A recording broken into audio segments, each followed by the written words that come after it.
Você já imaginou olhar nos olhos de alguém que destruiu sua família e chamar essa pessoa de irmão? Pois foi exatamente isso que aconteceu. E não foi em off, não foi nos bastidores, foi ao vivo, com a plateia mais bolsonarista que você pode imaginar, olhando nos olhos de quem perdeu tudo por causa desse homem. Eu não estou exagerando, e no final desse vídeo, você vai entender por que essa cena pode ser a maior virada de jogo na política brasileira nos últimos anos, ou a maior traição que o bolsonarismo já sofreu. Presta atenção, porque os detalhes que ninguém está mostrando vão te deixar em choque. Tudo começa numa terça-feira, 19 de maio de 2026. Brasília, lançamento da pré-candidatura de Maria Amélia a deputada federal. Público pequeno, mas fiel. Gente que ainda usa a camisa da seleção como armadura. Coração quente. Michele sobe no palanque. No começo, tudo normal. Elogia Eduardo Girão, defende pré-candidatura no Ceará.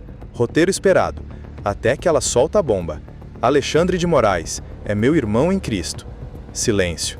Você podia ouvir o barulho da mandíbula caindo no chão. Alguém tossiu lá atrás. Teve gente que olhou para o lado achando que tinha ouvido errado. Mas não, ela repetiu, com ênfase. E ainda acrescentou, ele liberou o cabeleireiro. Plateia congelada. Assessora de imprensa suou frio. Segurança olhou para a porta de saída. E é aqui que tudo muda, porque o que parece uma frase solta, uma tentativa de aproximação, é na verdade uma confissão disfarçada de alívio. Liberou o cabeleireiro não é piada interna, não é vírgula, é a chave de um segredo obscuro. Significa que antes estava trancado, que alguém em algum lugar tinha poder sobre coisas tão pequenas quanto o cabelo dela, que ela não podia simplesmente ir num salão sem que alguém autorizasse. Quem autoriza? Quem libera? Quem tem essa chave?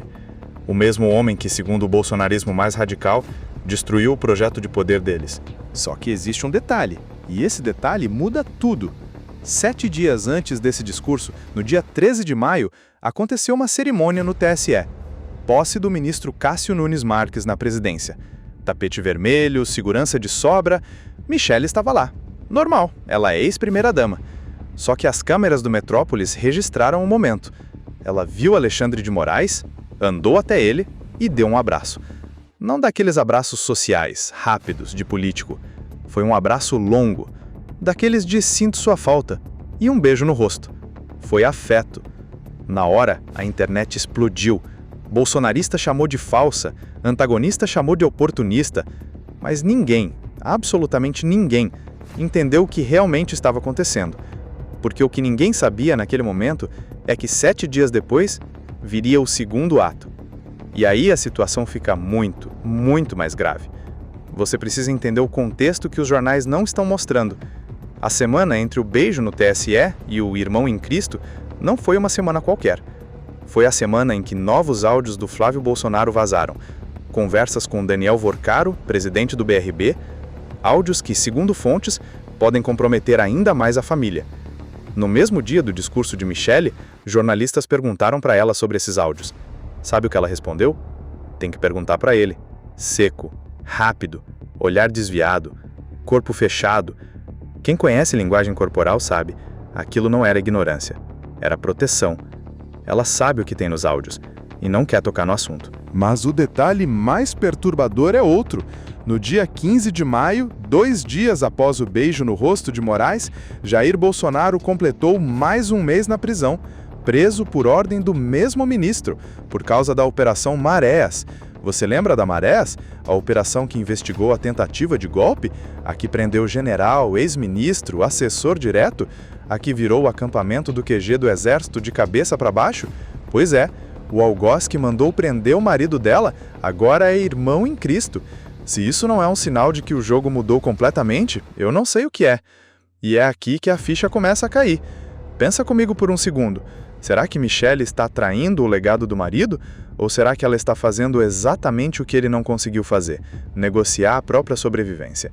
Desde que Bolsonaro foi preso, o mundo caiu na cabeça da família. Contas bancárias congeladas, aliados sumindo, capital político derretendo como sorvete no sol. Ela viu o que aconteceu com quem bateu de frente. Viu o acampamento ser varrido pela polícia, viu os filhos sendo chamados a depor, viu o ex-presidente sendo humilhado em cela especial. E agora ela tem uma escolha. Pode continuar no confronto, pode xingar Moraes, chamar de ditador, de comunista, de tudo que o bolsonarismo sempre chamou. Mas o que isso traria? Mais processos? Mais apreensão de bens? Mais noites sem dormir?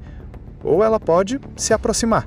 Pode estender a mão, pode chamar de irmão, pode rir das piadas sobre cabeleireiro, pode mostrar ao mundo que não há mais guerra. E foi exatamente isso que ela fez. Só que, e aqui o negócio fica realmente sombrio, será que ela está fazendo isso por conta própria? Ou será que tem alguém por trás desse movimento? Porque a política brasileira não perdoa ingênuos. E Michelle, apesar do que dizem, não é ingênua. Ela sobreviveu à periferia, sobreviveu ao anonimato, sobreviveu ao escrutínio nacional. Ela sabe que um abraço pode valer mais do que 1000 discursos. Ela sabe que ser irmã em Cristo do homem que prendeu seu marido pode ser o passaporte para a anistia, ou para o fim dos processos contra os filhos, ou para a liberdade, quem sabe até a reabilitação política. Mas tem um preço. O preço é a alma do bolsonarismo. Você já viu os comentários? Os seguidores mais fiéis estão se sentindo traídos. Chamaram ela de Maria vai com as outras, de Judas de salto alto, de falsa profetisa. E eu entendo a raiva, porque se tem uma coisa que o bolsonarismo construiu, foi a imagem do nós contra eles, o bem contra o mal, a família contra o sistema. E agora, a matriarca da família está jantando com o sistema. Mas aí eu te pergunto, e essa é a parte que dói, será que eles têm razão?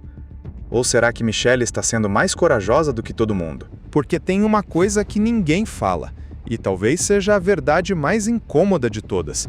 Jair Bolsonaro está preso, não vai sair tão cedo. Os processos contra ele são reais, as provas existem. E a família precisa continuar. Michelle tem uma filha, tem contas, tem um futuro pela frente. Ela não pode passar o resto da vida sendo a viúva do mito antes mesmo de ele morrer. Então ela fez o que todo mundo faria no lugar dela. Ela sobreviveu. O abraço no TSE foi o primeiro passo. O irmão em Cristo foi o segundo. O liberou o cabeleireiro foi a cereja do bolo. Agora ela espera. Espera que o mercado entenda, espera que os bolsonaristas mais radicais se acalmem, espera que Moraes corresponda e, enquanto espera, ela continua aparecendo, sorrindo, circulando, mostrando que ainda está de pé. E sabe o mais assustador? Pode funcionar, porque Moraes também é político, também entende de imagem, também sabe o valor de ter uma ex-primeira-dama chamando ele de irmão em Cristo em público no auge da crise.